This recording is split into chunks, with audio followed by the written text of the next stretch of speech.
Mercado Financeiro chegando agora com o Luiz Arthur Nogueira. Bom dia, Luiz. Ontem a gente viu as bolsas com bastante otimismo, subindo. Como está o mercado hoje? Olha, Cláudia Bartel, bom dia a você, bom dia a todos. Muito obrigado a você pelo carinho da sua audiência. Hoje, mais um dia de otimismo. Ontem eu dizia aqui, Cláudia, que o mercado financeiro disfarça, mas que ele tem preferências políticas ligadas, claro, à agenda econômica, né? Entre a agenda econômica liberal de Bolsonaro e uma agenda econômica mais intervencionista de Lula, o mercado financeiro prefere a de Bolsonaro. Mas o principal resultado da eleição no primeiro turno, que acabou gerando o segundo turno, que segundo algumas pesquisas poderia não ocorrer com vitória do ex-presidente Lula no primeiro turno, isso gerou uma expectativa de que haja uma moderação dos dois lados. Os dois candidatos vão precisar ir ao centro buscar os votos para ganhar a eleição. E essa busca de votos ao centro leva a, digamos, uma postura mais calma, uma postura mais moderada, inclusive em termos econômicos. E para isso, o mercado financeiro avalia de forma positiva, né? Já que os dois lados, tanto a esquerda quanto a direita, irão ao centro buscar esse voto, você tem de alguma forma uma moderação dos dois candidatos. Isso é bom, isso traz calmaria, isso traz boas perspectivas econômicas. Vamos conferir no telão como é que está a abertura do mercado financeiro hoje. Temos aqui o índice Bovespa em alta de 1,19%. Ontem disparou mais de 5% a Bolsa de Valores de São Paulo aos 117.512 pontos. No acumulado, em 12 meses, agora deste ano, na verdade, acumulado do ano, já supera 12% de alta a Bolsa de Valores de São Paulo. No próximo gráfico, a gente observa que há também um otimismo pelo mundo hoje, né? Com uma perspectiva de que talvez os bancos centrais não precisem subir tantos juros. Se não vão subir tantos juros, não vai gerar uma recessão tão longa e tão prolongada. Então, nós temos aqui índice Dow Jones em alta de 1,98%, S&P 500 2,21%, Nasdaq 2,51%. Na Europa, tudo no azul, né? Olha assim, Alemanha, Frankfurt 2,84%, Londres 2,05%, Paris 3,17% e Madrid 2,64%. Na Ásia, hoje é feriado. Na China, então, essa queda de 0,5% foi de ontem, tá? Em Tóquio, subiu 2,96%. Em Hong Kong, uma queda de 0,83%. No próximo gráfico, temos as moedas. O dólar, que ontem despencou aqui no Brasil, hoje com uma leve queda de 0,15%, R$ 5,16. O euro em alta de 0,84%, R$ 5,12. Repare que a cotação do euro se aproxima de novo da cotação do dólar, embora o dólar ainda esteja liderando em termos de valor. Bitcoin subindo 2,34%, retomou o patamar de 20 mil dólares, Bitcoin vendido agora a 20.079 dólares. Para a gente começar avaliando esse bom humor do mercado financeiro, nós temos um convidado aqui nos estúdios da Jovem Pan News, é o Leonardo Nascimento, ele que é sócio fundador da Urca Capital Partners. Leonardo, bom dia, seja bem-vindo, tudo bem? Bom dia, Luiz, tudo bem?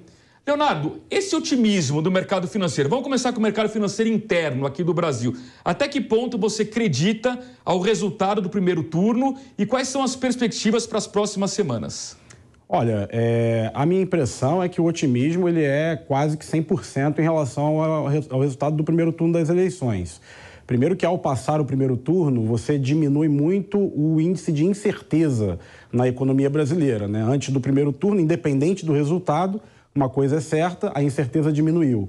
E quando menos incerteza, menos risco, o mercado reage bem. O resultado das eleições em si trouxe uma surpresa, né? O mercado estava precificando já Lula ganhando no primeiro turno e tivemos duas surpresas importantes. A votação mais expressiva do presidente Bolsonaro e, além disso, e que eu considero mais importante, é o resultado para o Congresso Nacional, que colocou o Congresso Nacional, independente do resultado do segundo turno, sendo uma posição de segurança, mesmo em relação a uma eleição do ex-presidente Lula. Leonardo, nesse contexto de incerteza, não sabemos qual será o presidente da República no ano que vem, portanto, não sabemos qual é a agenda econômica que vai prevalecer. Como é que o investidor se protege neste momento, num contexto em que o Brasil tem juros altos, mas, ao mesmo tempo, a Bolsa de Valores tem oportunidades? Claro, a proteção ao investidor talvez seja a palavra-chave para os próximos semanas e meses, né? Porque a gente conhece o Brasil já há bastante tempo. O Brasil é o país das incertezas, da volatilidade. Então, essa volatilidade não deve diminuir muito. O que é importante para todo investidor?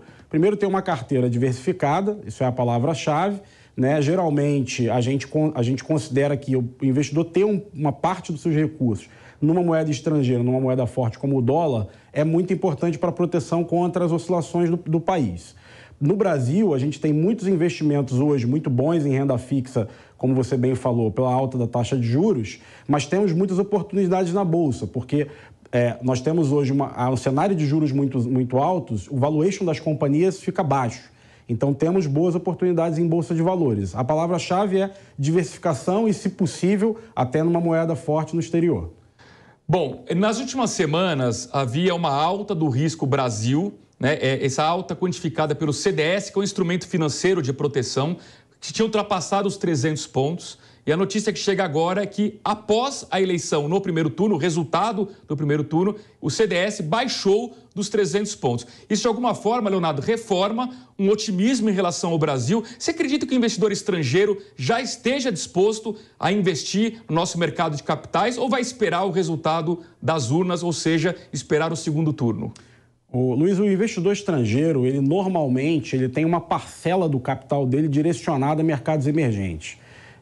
Por quê? Porque o mercado emergente ele encontra oportunidades de rendimentos mais altos do que ele vê em mercados mais maduros, tá? Então, eu não acredito que essa disposição do investimento ela tenha se alterado. A disposição do investimento no Brasil já há algum tempo ela vem muito alta pela agenda de reformas e a agenda principalmente de infraestrutura, que foi capitaneada pelo governo Bolsonaro. E independente do resultado do segundo turno, como a gente mencionou, nós vamos ter um Congresso que ou vai fazer uma barreira contra aventuras econômicas que eventualmente um terceiro governo Lula, traria, ou uma agenda reformista que é a agenda mais liberal do governo Bolsonaro. Então, eu acho que o investidor estrangeiro está bastante animado com essa perspectiva aí para o próximo ano.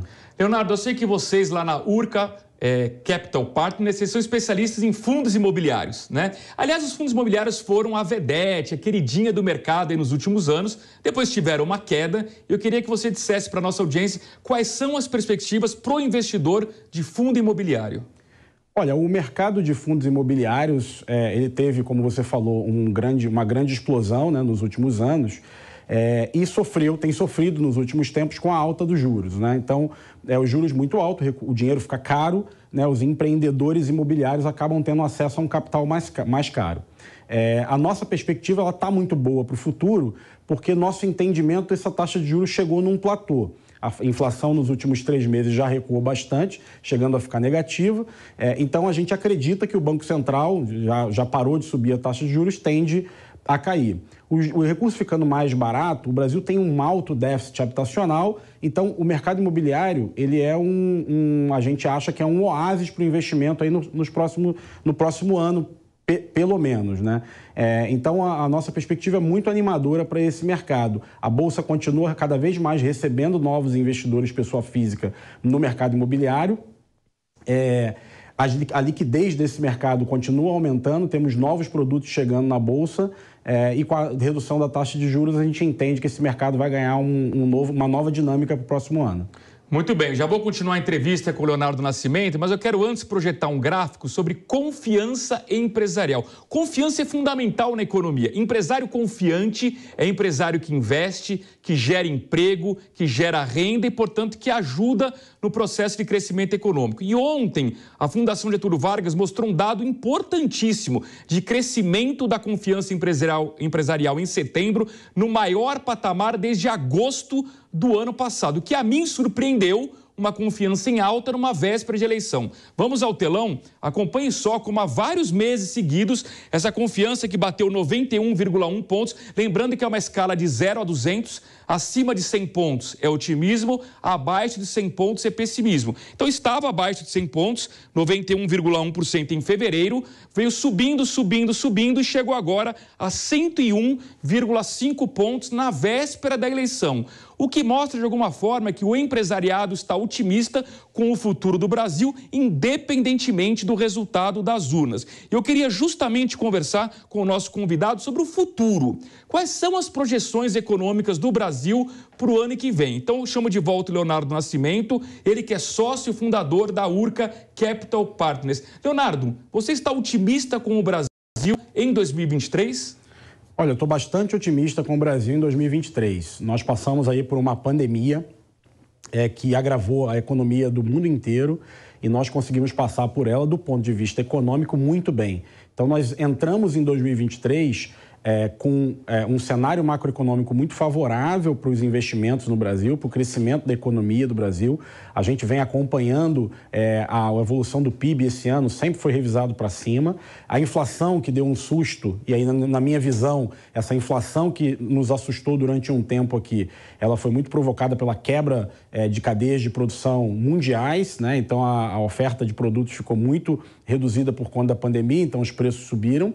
Ela já está sendo controlada. O remédio que o Banco Central utilizou foi um remédio eficaz. Então, a gente entra em 2023 com um PIB crescendo de maneira relevante, né, com a inflação, do nosso ponto de vista, controlada. A gente tem a expectativa da redução da taxa de juros, que são 3 parâmetros aí macroeconômicos muito importantes para nos provocar esse otimismo. E o Brasil é um país que tem muitas oportunidades, tá? Acompanhado disso, a gente tem um exterior muito complexo, né? Europa com bastante dificuldade por conta, enfim, da guerra, do suprimento de energia. Estados Unidos com inflação histórica, juros, apesar de o Banco Central americano ter sinalizado uma subida um pouco menos intensa, mas juros ainda altos, inflação alta. Então, o mundo inteiro olha no Brasil como um domicílio importante para os investimentos. Então, a gente pode esperar o ano que vem, independente aí do resultado do segundo turno, um ano próspero para a gente. Opa, agora fiquei mais animado, então, com essa análise do Leonardo. Quem sabe o Brasil consegue se descolar do mundo ano que vem, ainda que um mundo um pouco recessivo, o Brasil com algum crescimento que seria muito importante para o ano que vem, independentemente de quem vence a eleição. Eu agradeço demais a participação do Leonardo Nascimento, ele que é sócio fundador da Urca Capital Partners. Leonardo, muito obrigado pela sua participação, um bom dia, até uma próxima oportunidade. Obrigado, Luiz, um bom dia, prazer. Prazer foi todo nosso. E para encerrar o mercado financeiro, eu queria chamar o repórter Victor Moraes. Ele tem uma informação importante. O governo Bolsonaro decidiu antecipar o calendário de pagamentos do Auxílio Brasil e do Vale Gás, para que tudo seja pago antes do segundo turno. Bom dia, Victor. Seja bem-vindo. Oi, Luiz. Obrigado. Olha, é isso mesmo. O pagamento desses benefícios foi antecipado, né, pelo governo federal. A princípio, ele seria pago no dia 18 de outubro, mas foi adiantado aí para o dia 11, véspera do feriado de Nossa Senhora Aparecida. O que acontece é o seguinte, o auxílio, o crédito, né, que estava previsto para o dia 18, ele vai beneficiar agora no dia 11 de outubro aqueles beneficiários ou aquelas pessoas que têm um número 1 no final do número de inscrição social, ou também conhecido como NIS. Ao longo aí do mês de outubro, esse pagamento vai ser feito de forma escalonada e o último pagamento está previsto para o dia 25 de outubro para aqueles beneficiários que têm o número 0 no final do NIS. Essa é a segunda vez que o pagamento desses benefícios ele é antecipado. No mês de agosto, vale lembrar que quando o Auxílio Brasil passou de R$400 para R$600, ele já tinha sido antecipado. A presidente da Caixa lembrou que esse pagamento é feito para mais de 20 milhões, né, de famílias em situação de extrema pobreza aqui no Brasil, né, que vão receber aí o Auxílio, então, Brasil de R$600. Vamos ouvir a presidente da Caixa. Além das 21 milhões de famílias, a maioria das famílias chefiadas por mulheres, então são 17 milhões e 200 mil mulheres que vão estar recebendo o benefício e são mais no total 12 bilhões e meio de reais que serão pagos agora a partir do dia 11. O Ministério da Cidadania entrou em contato com a Caixa e pediu que a gente antecipasse e assim será feito. O auxílio gás, o valor é a média nacional do bujão de 13 quilos, são R$112 bimestrais, o equivalente a um bujão, são 5,5 milhões e 900 mil famílias que serão assistidas, num total de 650 milhões de reais. Também se cadastra e a gente tem uma central de ligação gratuita, que é 121. Quem tiver dúvidas pode ligar 121, que vai ser atendido. Qualquer dúvida em relação tanto ao Auxílio Brasil quanto ao Auxílio Gás, 24 horas, qualquer dúvida para ser tirada.